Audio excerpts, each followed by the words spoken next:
boat's different, every boat's interesting, and every boat has its own perspective.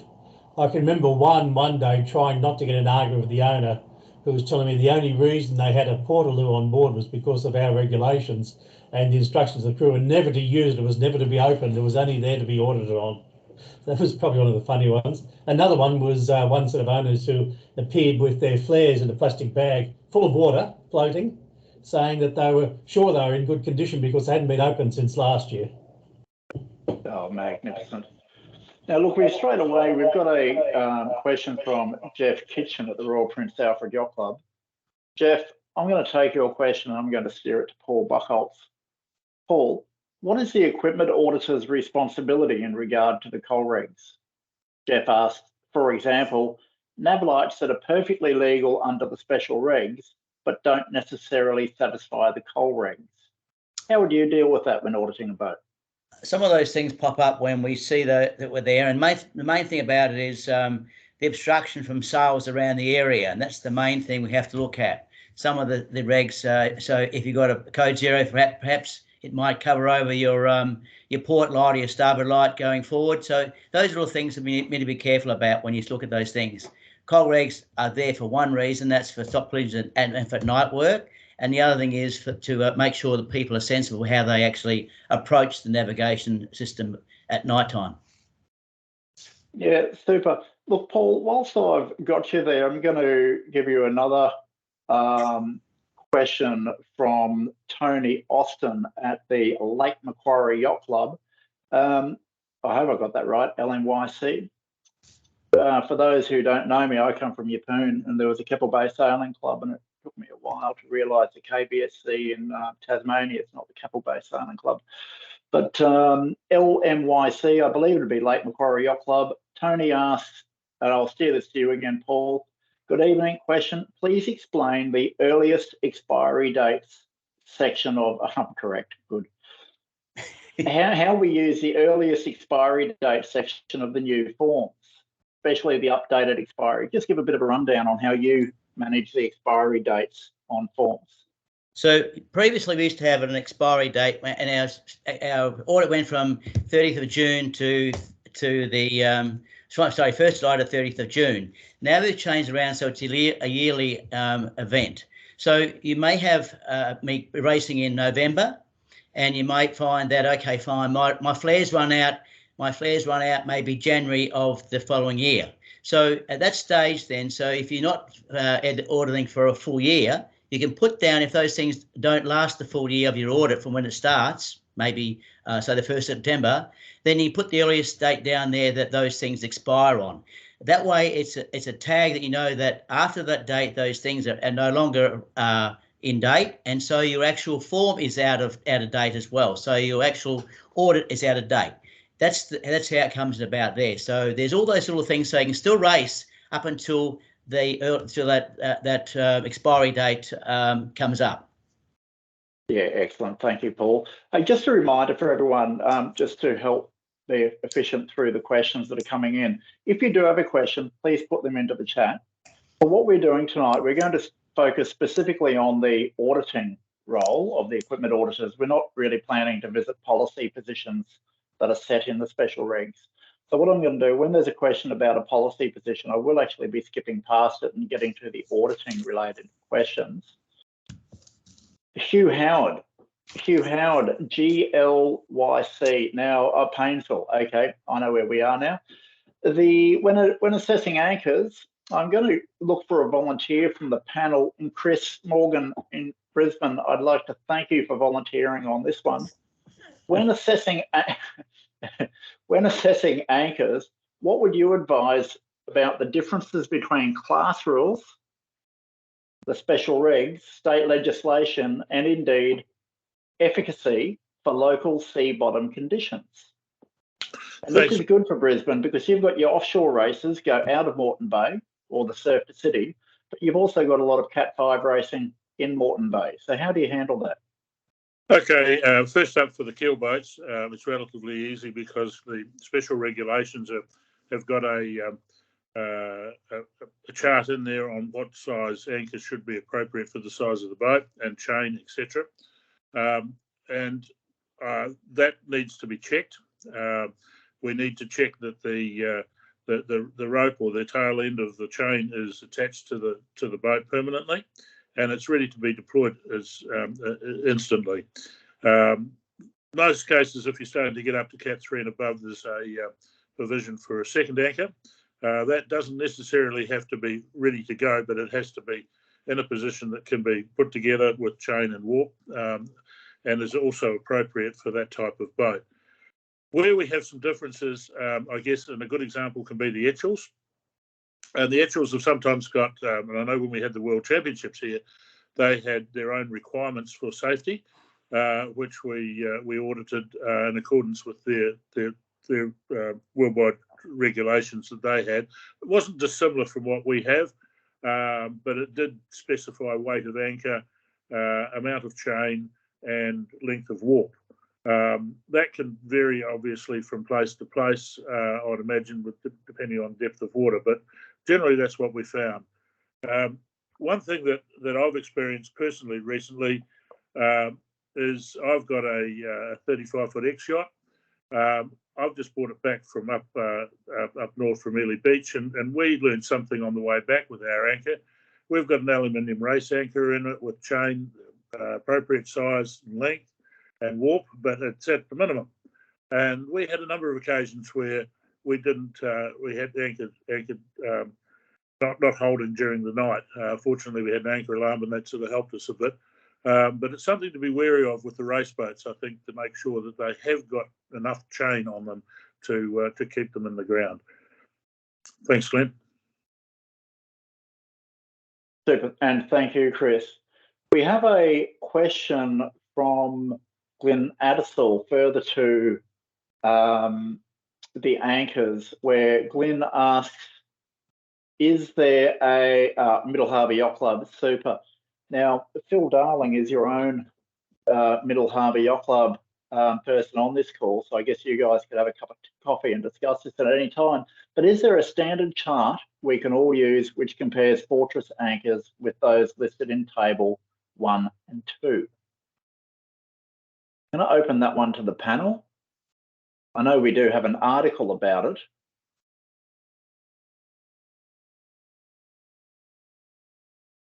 The panel is ominously silent.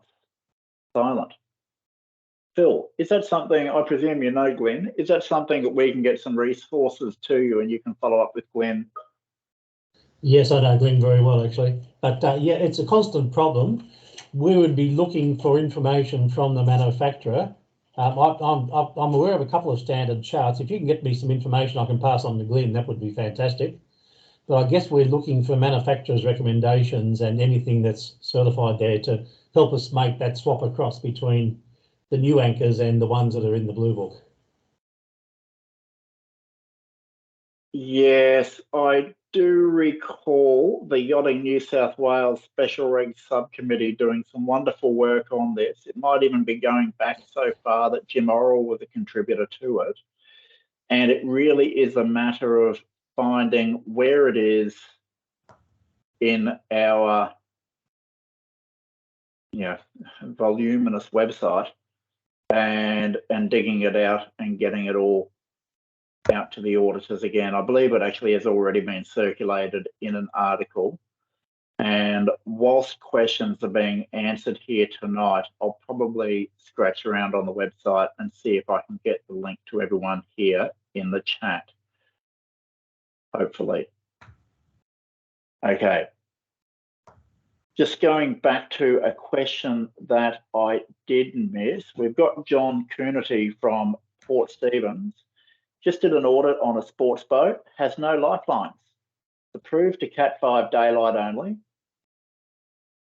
Reminding owner that boats with no lifelines for Cat 5, crew must wear life jackets at all times. This is a yes or no answer. John asks, is he correct?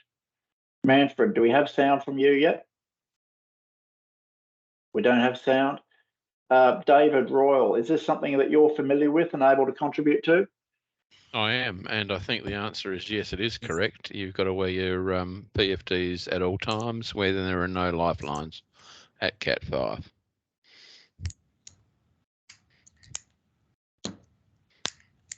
Excellent. I think that is adequate answer for John. Now, I actually have found the information on the website about anchor comparison data for auditors. I'm going to drop it into the chat function here. The article is dated 14th of December 2020. So for those of you who are receiving your Safety and Focus newsletters and reading them that far back, it will be buried in your email somewhere, but I've just dropped the article into the link here. So Glenn and Jeff, thank you for your comment for your Fortress. Just rolling back up through the questions here, trying to get this right out of respect to the people that are kind enough to join us here. Glenn Addisall, we're on a roll. We've also got a question from Glenn about steaming lights. There's a boat such as the Sydney 36, but of course there are others, that don't have a steaming light as part of the standard yacht. Your port and starboard plus masthead anchor lights. Coal rigs? Question. Who from the panel considers themselves an expert on nav lights and can drop some authority on things to look for here?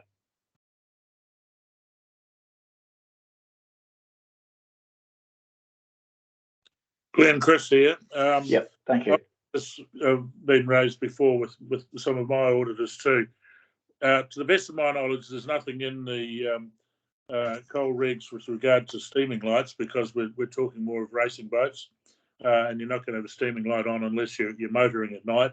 I would believe that you'd need to refer to the state regulations with regard to lights for that sort of thing. But as far as we're concerned as auditors, it's not something that we need to be concerned with, because it's not on the format in any shape or form.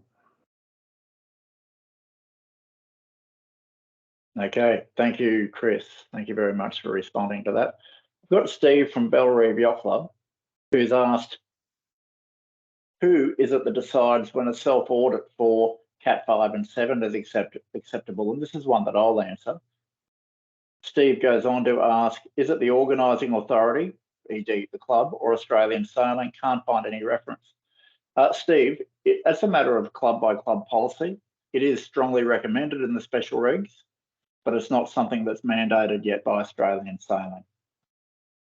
At the moment, we have mandated it for Cats 1 to 3 inclusive, but Cats 4 through to 7, it's a club-by-club basis.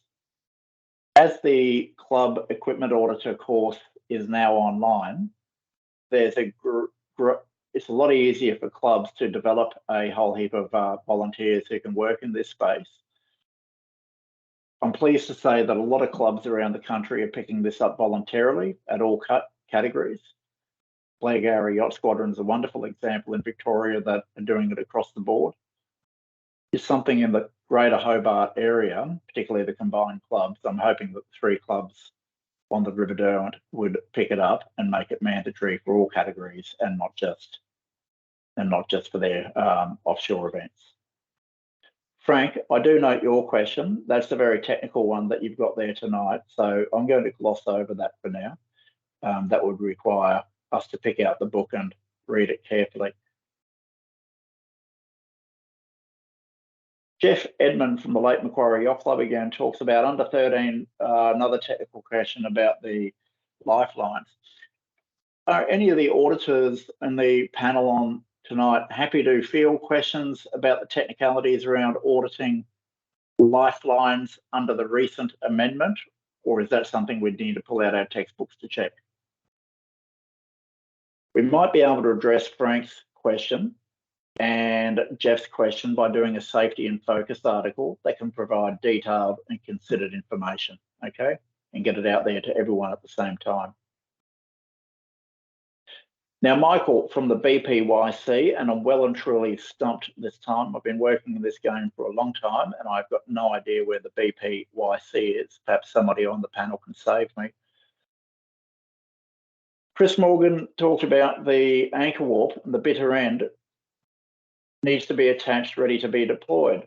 What about the yachts that do not have an anchor well? David Royal, I might point this question to you actually, just to mix it around a bit. How do you No, you don't want to take this question? I'll steer. And this is okay, everyone. I want to stress this point. Not everyone deals with this stuff every day of the week, and that's why we've got a lot of experienced auditors out there who can help. And we've also got the National Equipment Auditors Subcommittee that can help. Always happy to take questions if something can't be answered there and then. Glenn, Bill? Glenn, I'm happy to answer that one. Yeah, thanks, Chris. Go for it. My 35 foot is a good example. I haven't got an anchor well. We put the anchor up through the hatch and over the side, but it's not out of the question to have it tied off. It's easily tied off. The end of the rope is tied off to the better end's tied off. With trailer sailors I've found, and we've got a number of them at RQ, there's no problem in that regard. Most of the anchors will come out through the front hatch and will be secured and somewhere up in front of the boat to a bulkhead or a strong point. Excellent. Thank you very much. And also, Michael. Oh, yeah, go, Phil. Okay, we strike this with the Adams 10s quite regularly, and we ask it to be tied off to something, and usually they secure it around the mast. The idea being if you've got to get the anchor out in a hurry, it's actually tied to something. Yep, thank you. Thank you. And I'd like to thank Michael for clarifying it's the Blues Point Yacht Club. I know exactly where that is now, having taken my beautiful wife out to dinner at that pub. So it's obviously a good yacht club because it worked. The David Cunningham does question Paul. Paul, we're going to come back to your thing about the audit certificate expiry when some flares expire. David asks, could Paul clarify, or really, is Paul wrong when he says the whole audit certificate expires when some flares expire? Because the certificate remains valid for the year, provided the owner maintains all equipment in date. Where does this is an interesting question.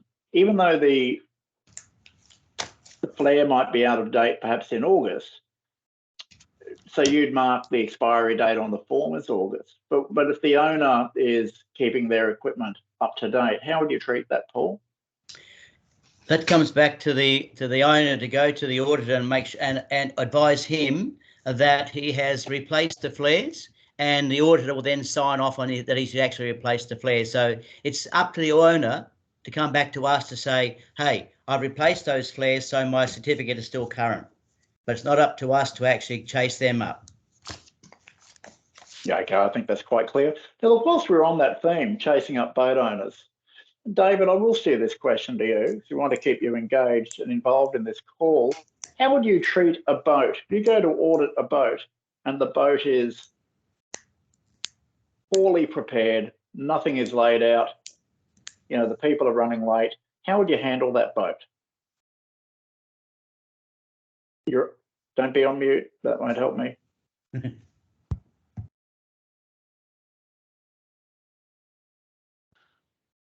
Okay, I would give them some advice about the expectations of the auditors, and politely say, please don't waste my time if you're not ready, and set another date and time, and make clear the expectations about what I'd like to see in terms of flares laid out, first aid kits laid out, and items like that, so that we can do the job efficiently and effectively. Excellent. Would anybody else from the panel like to add to how David answered that? Yeah, Glenn, yeah, I'd like to add to it. I think it's probably the most frustrating part of our job is when we turn up and there's someone on the boat who doesn't know the boat, doesn't know where equipment is, and doesn't have it laid out. What I tend to do is when an audit is booked, I make sure that they have the current form off the Australian Sailing website, and it is completed on arrival for audit, and that everything is laid out. And I think if we say that up front to them, we've also got a little video around somewhere that I've got on my system where how to prepare for an audit, and I quite often send that off to them as well if it's a new person. If it's someone you've done before, it's normally not an issue, but it's important to say something up front to them. Otherwise, I would think that in the case of about 20% of them that you turn up, they're just not prepared, and it's just wasting both their time and ours. Yeah, there was a terrific resource also going back to the Yachting New South Wales Special Regs Committee, and it too would be somewhere deep in our website still. It's a wonderful resource that gives boat owners, and I guess clubs to some degree, advice on preparing a boat for an audit. It's a really, really good resource. Hey, Paul, I'd like to steer a question to you if I can. Fire extinguisher servicing. As an equipment auditor, how do you, under the special regs, how do you treat fire extinguisher servicing? That's a good one because there's a contentious point here. At the moment, special regs say that check the fire extinguisher over, make sure that the condition's fine, that the sign on the actual gauge says it's in the green, that the nozzle's clear, that the security seal is still there. Check the date that's there, because generally these things are serviceable for about 5 years from date of manufacture. So check the date, and then just check the condition that it's that it looks like there's no rust, etc. And make sure that ask the owner when was the last time he actually pulled it out of the socket or its cradle and inverted it to see if it's still okay. So that should be done every 6 months from that point of view. Now, there is also this case that sometimes a more competent person should be able to check these things over as well. And it's a recommendation and not a sort of a formatted area there for us. But we do know some clubs want to have these things tagged. Now, to have it tagged, I've just had mine tagged recently, is about $15 a pop to get them tagged. Well, the new one can buy for about $20. But the problem I have is we've got an issue where I've got about 25 fire extinguishers in my locker, and it's an environmental issue at the moment because the only people who take them is the fireys, and they will charge you, I think, $10 to dispose of them in Victoria per extinguisher. So the main thing is basically check them all over, make sure they're all okay in those things I've been through, and if you're worried about things, get them checked over by a competent person, which is a recommendation only. Yep. Excellent. Thank you, Paul. Does any of the panel want to add to Paul's comments about the fire extinguishers? Yeah, Phil, you go. Yeah, we have an issue on some of our clubs in New South Wales, and it's a club by club thing. What the special regs say about fire extinguishers and also about life jackets as well is that they should be serviced as per the manufacturer's specifications. Now, my own club interprets that for fire extinguishers, saying we want a service centre. We've got above the special regs there, and if you're sailing with us, we want your fire extinguisher to be tagged and checked by a competent servicing place. We're quite happy for you to check your own life jackets so long as you do it yourself according to the manufacturer's specifications and fill out the documentation. However, if you go down the road to the Cruising Yacht Club and you're looking at doing Sydney Hobart, if you're doing anything with the CYC, they will require that your life jackets be serviced by a servicing centre, not by yourself. So it's a little bit of a club by club. The clubs have their own ability to put extra requirements on top of there. So we just advise our people, if you're sailing with us, so long as you've done it okay, life jacket service by yourself is fine, but be aware if you go near the CY, you'd better make sure it's stamped by the authorised service centre. So that's our current situation. Glenn, the other thing about fire extinguishers also is state regs come into play as well. So fuel load on boats also may require you have more than the 2 that stipulate in the special regs. So you may have to have 3, depending on how much fuel load you have on board and the type of fuel you're carrying. So there are other things to be careful about. Excellent. Thank you, Paul. Thank you, Phil. Look, just to give a little bit of insight as to how we, excuse me, about how we develop policy positions. We, contrary to popular belief, we are at pains to rely on subject matter expertise and evidence-based decision-making. Fire extinguishers or how they're serviced aren't exactly the cause of a lot of safety problems in either recreational or competitive sailing at the moment. Keel failures is a bit of an issue, and perhaps long-term, probably the biggest issue in our sport is actually skin damage with the sun. Yeah, that's probably the ticking time bomb in our sport of all the safety problems. And so the fire extinguisher servicing is not something Australian sailing is going to get stressed about from a policy position or anything in that same sort of category. Look, another one that's difficult to service, sorry, it's a Freudian slip. Another one that's difficult to audit, and perhaps I'll steer this question to you, Phil Darling, is life raft stowage. Every now and then it comes up in incident reviews where a sort of a recommendation is made that Australian sailing should do something about this.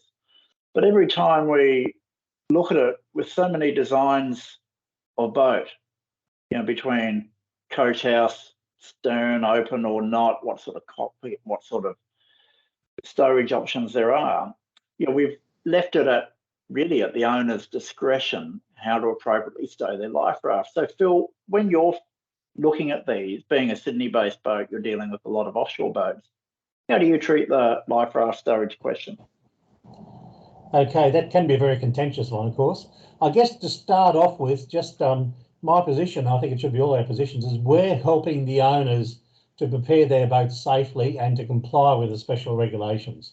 So we may have opinions that some of the ways they stow things are probably not the best way, and we can certainly give our opinion. But when we're signing off an audit, we should be going by the special regs themselves. And the special regs on life rafts are fairly vague. They say it shall be securely stowed on the working deck in the cockpit or in an open space or in a rigid container securely stowed in a dedicated watertight locker.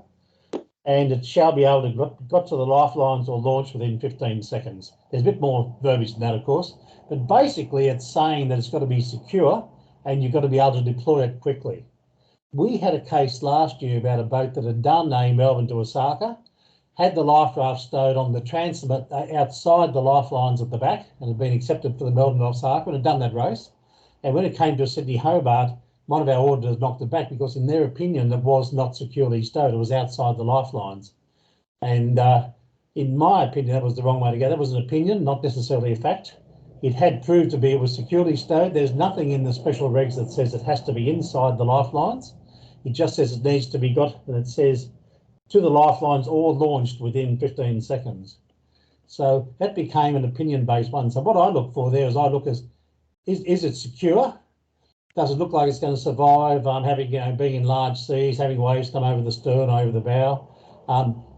Can you launch it in a hurry within that 15 seconds? And does the owner understand how to launch it and how to use it successfully? There's a couple of other bits and pieces there too, but basically I think we've got to try and separate our own opinions from the actual facts and what it asks us for in the Blue Book itself. And that can be a difficult one from time to time.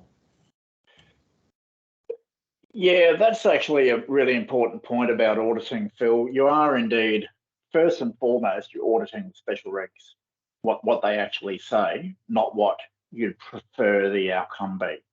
Okay. It's a perfectly normal human thing to do, to look at something and to judge it and like it or not like it. But I mean, the special regs, several items are quite open-ended. We've got the new HMPE lifelines being permitted for Cats 4 to 7.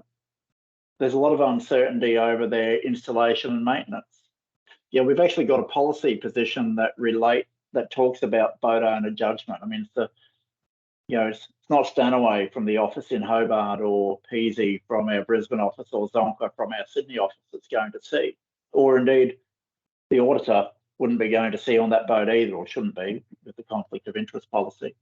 But so much does actually get left with the boat owner to decide whether this is fit for purpose, and does the job. And so to some degree, we have to trust those people to take responsibility for their boat. And so I look at the people on this call, big example, I know that Paul Buchholz, you're still a prominent offshore yachtsman. Chris Morgan, you're still a boat owner and you go to sea. Chris O, I know that you've got your yacht down here in Tasmania and so on. And so we all understand that responsibility that we have to take in making sure the boats we're on, are properly seaworthy. The rope lifeline amendment does require some of that as well. Now, Melanie, I'm going to steer a question to you without script. Don't look at me like that. A question for you, unscripted. What's the sort of question that you feel we get a lot of in the office about equipment on board under the special regs? You've been with us for a good couple of years, approaching 3 years now. What has raised your interest? I have to admit, and yes, this is unscripted and I'm not trying to get out of answering it correctly, but I do get quite a few questions from all different topics. I couldn't actually specifically give you a topic that something crops up all the time. And I thank my senior national equipment auditors for helping me answer them and assisting with that. I feel that as the amendments come out, yes, they pique some people's interest, but honestly, I couldn't give you a specific topic that people are most interested in. It's across the board. Super. Okay, well then a question to you then, David.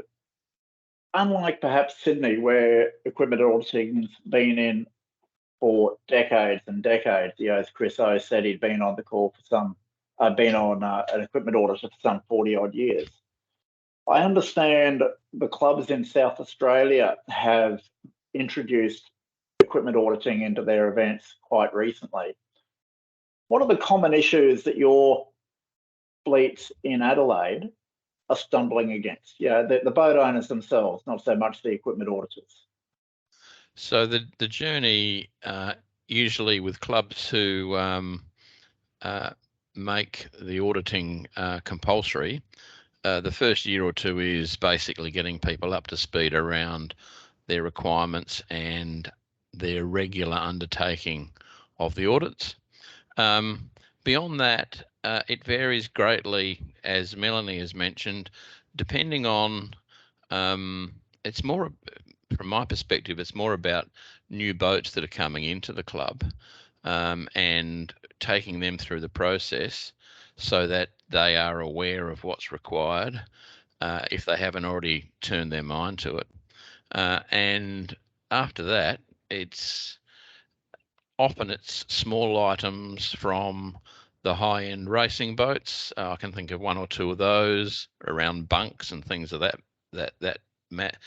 type of matter for Category 3 boats. And look, generally speaking, it varies. It also varies on the type of craft. We've recently had a high-end trimaran join the club that I ordered at, and I've got to say that's a different experience going through some of their requirements compared to what I'm used to with monohulls, but we get there.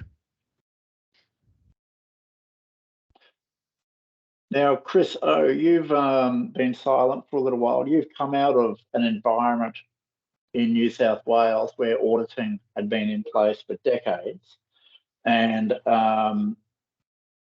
so you've quite privileged in a way, having come from fleets where it's common practice. Nonetheless, what sort of issues did you see boat owners regularly stumble on, even in those conditioned fleets, the fleets that are conditioned to equipment auditing? I would have to say I didn't have many problems at all because, when it's mandatory to have a Cat 7 audit, you learn about making sure your Band-Aids are in a dry packet and they're right up to date and you've got the right numbers. You've checked that your betadine's all done and your flares are sorted. I mean, that's about all you need for Cat 7. So by the time you start moving up to Cat 4 and Cat 3 and getting ready for Southport races in Sydney, you've got, which is Cat 2, I would suggest that, this is why I've argued strenuously in Tasmania why all audits should be mandatory, because the owners get used to doing audits at Cat 7, and then they just know what's required. Basically, they get used to reading the rules. They get used to the book, and they know how approachable we are. We're friendly people. We can help them, and so on and so forth.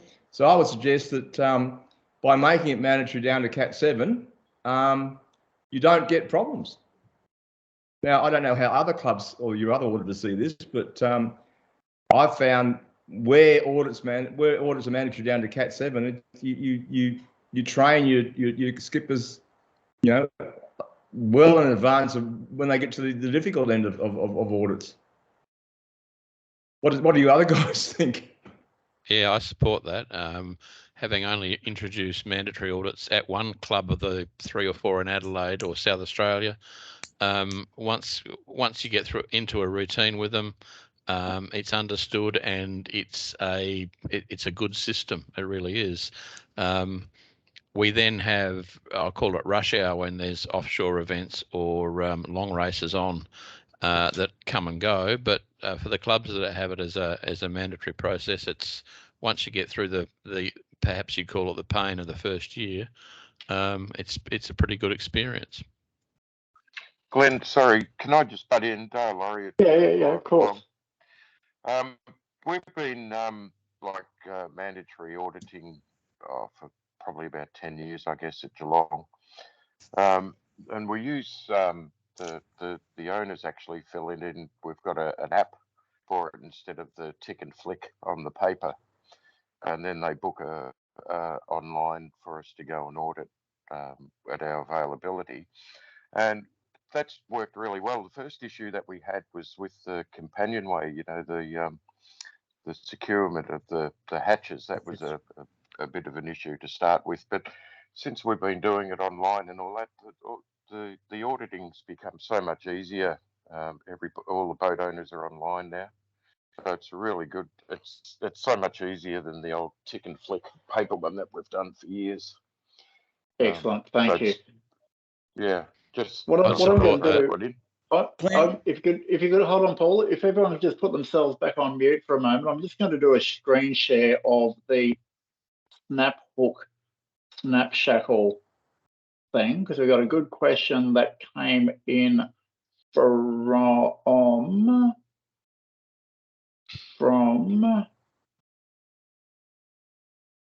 Trent Wiggins at the Cronulla Sailing Club. I'm going to share my screen so I can simply demonstrate. Okay, I've got some websites open in front of me at the moment. First of all, I want to disqualify something. A snap shackle is not a snap hook. Okay, so this item that I've got on the screen here at the moment, and if I could just to be really, really clear what we're looking at here, at one end of this tether, there is clearly a snap hook, which is a self-closing hook. The other one is a snap shackle. Now, this went to the National Safety Committee, and oddly, a recommendation went in suggesting one thing, but it got soundly shut down by the Safety Committee, and the advice back to management taken through to the sport through an interpretation is that a snap shackle is not a snap hook, full stop. A couple of people talked about, even though a snap shackle can release a crew if they're overboard or the like, it was pointed out to us in rather blunt terms, particularly from prominent offshore yachts people, sailors, thinking of Will Oxley and the Professor David Austin. The whole point of the tether and the snap hook is meant to keep you attached to the boat, full stop, and that's that. And so we had to put out a blunt statement recently to say that snap shackles, as shown there, the stainless steel fitting, are not permitted. Okay, they're fittings that are designed to easily release, which is almost exquisitely ironic given the intention of the piece of equipment. Now, turning our attention to snap hooks, the snap hook that is becoming ineligible under the special regs is that shown here on the right, which is this stainless steel fitting that is on some of the cheaper brands. You can see here the blue one from Wishart. That plate snap hook is going to become impermissible, or basically won't comply with the special regs. Now, the reason for that is because of the death in the sport from, I think it was called the Global Clipper Race, or the Global Adventure Clipper, that commercial event where they sail the wrong way around the world and do strange things. But what they found with that particular snap hook is that it will bend sideways.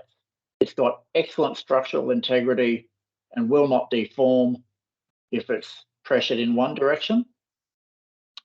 But when it gets stuck in a fitting on deck, it will deform easily in the other direction, and then the clip will bend and break off, and it's completely ruined and evidently risking sailors' lives. So I repeat, it's this flat steel plate that's going to become non-compliant under the special regs.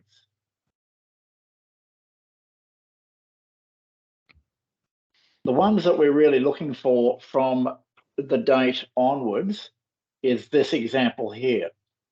You can see how it's got those ridges molded into it. The design of this snap hook, notwithstanding the snap shackle at the other end, that's off screen. You can't see that. Okay, but that's the snap hook that we're looking for from now on. Now, fortunately, we found that they're still reasonably priced, but we also found from the marine chandleries that we actually spoke to that the competitive sailors who are buying tethers, 9 times out of 10 are buying this type anyway. But the reason we're switching to this type, just to repeat, is because of their structural integrity when under pressure to and from the view you're seeing this at the moment. The flat plate will bend, and then it's cactus. Excellent, thank you for that little show and tell. I'm just going to try to catch up. Yeah, look, David Evans, I see your question about a link to the How to Prep for an Audit video, Avalon Sailing Club. I did put a link further up into the chat. At 7 p.m. I added the link, so you can scroll back up and you'll see a link to a written resource originally prepared by the Yachting New South Wales Special Regs Subcommittee. Whoa, Melanie Peasy, thank you for that picture. That is horrifying. But at 7 p.m. I uploaded a link to the document on preparing for an equipment auditor to come to your boat. And Melanie Peasy has just posted a link to a deformed metal snap hook that is at this point in time compliant. Sorry, it was compliant at about 7:19 p.m. It stopped being compliant upon that deformation. I wouldn't want to be relying on that.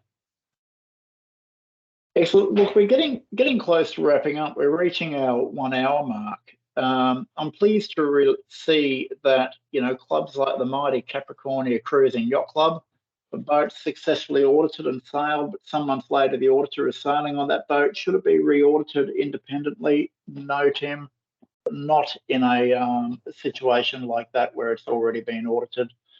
The conflict of interest is a really important issue.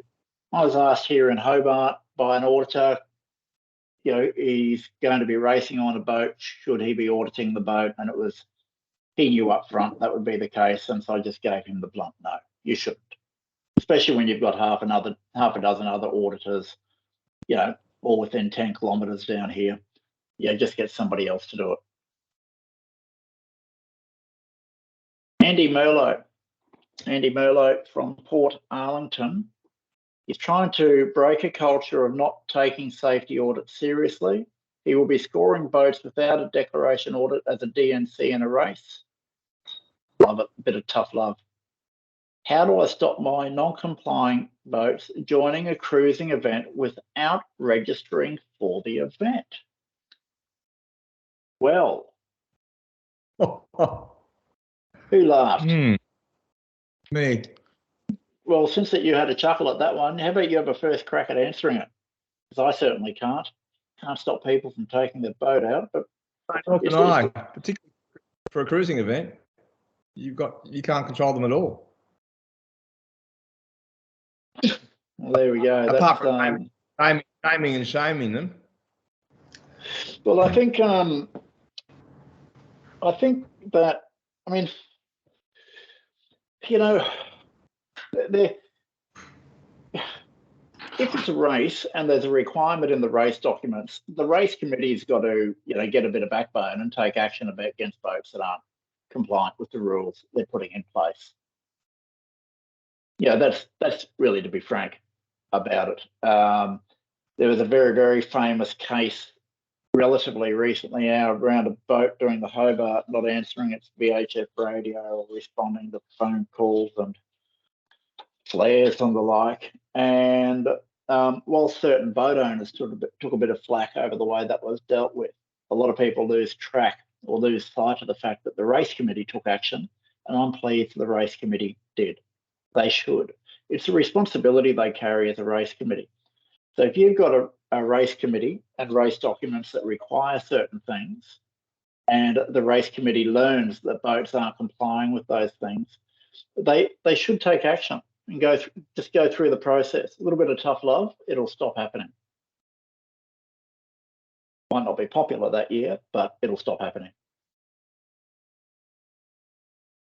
All right, Ed, guest. I wonder if that's Ed Vincent up in the Northern Territory. Asked if this webinar will be available for later review. It is being recorded. The intention is to make it available to equipment auditors. Oh, yes, sure will. Melanie has already answered. Excellent. Well, in the absence of any other questions, I'm just going to do a quick round the grounds with each of the panel members. The question for each of you, if you had just one thing that you wanted to bring to the attention of other equipment auditors, just one thing. Chris O, what's just one thing you'd like to advise other equipment auditors? I would yeah, the most important thing is when someone's booking an audit with you is to remind them that they're the ones who've got to fill the audit form in first, so that the person in charge actually has looked at the special regs. Most importantly, the audit form itself is only a checklist. The real thing the person in charge needs to do is look at the book or look at the special regs. There's no longer a physical book anymore, and they use the audit form to demonstrate that they think they're complying with what the book says. Excellent, thank you, Chris. Yeah, it makes perfect sense. I'm just going to, and thank you for your compliment, Tony. I'm just going to swing to David. David, if there was just one thing you would advise any other equipment auditor, what would it be?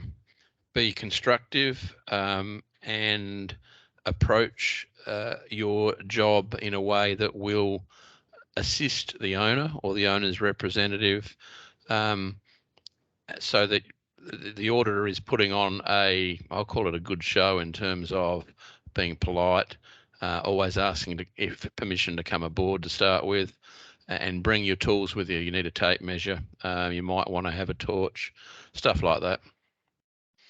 Excellent. Thank you, David. Paul Buckholz, great man from Victoria.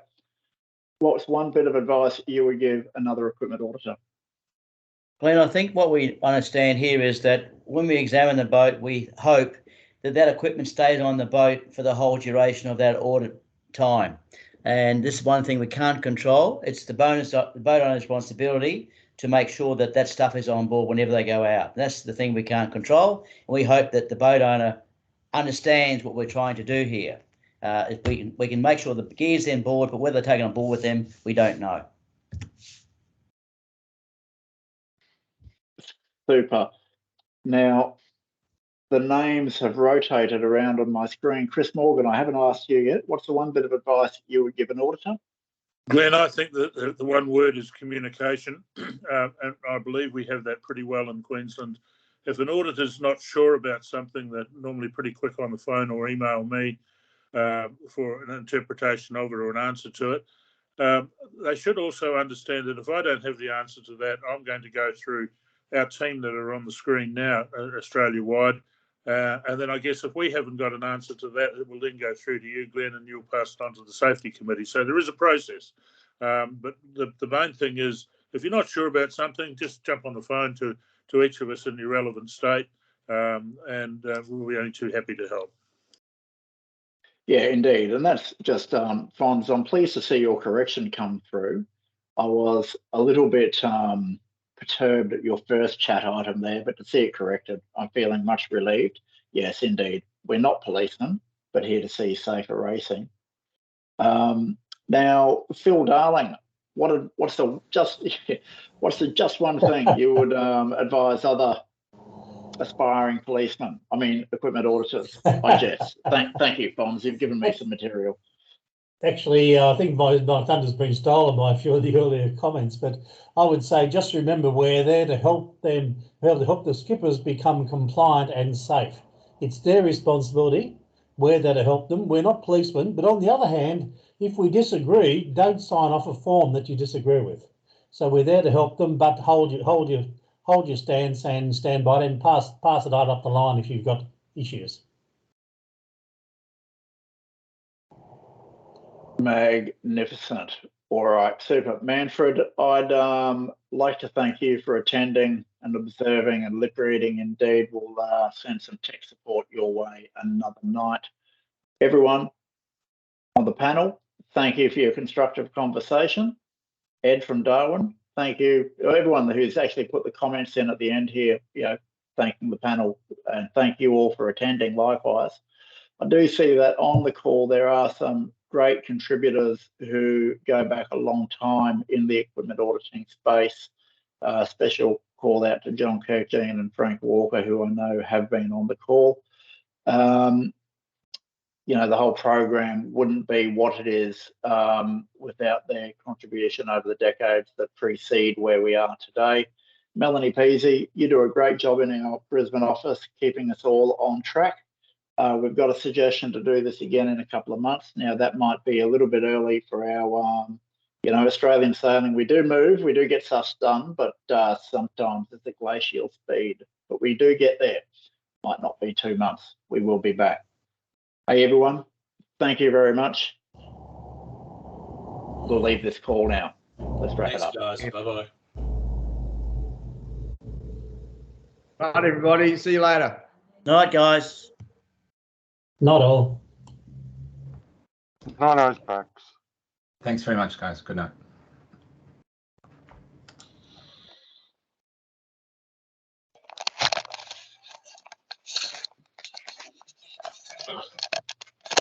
Thanks all. Good night.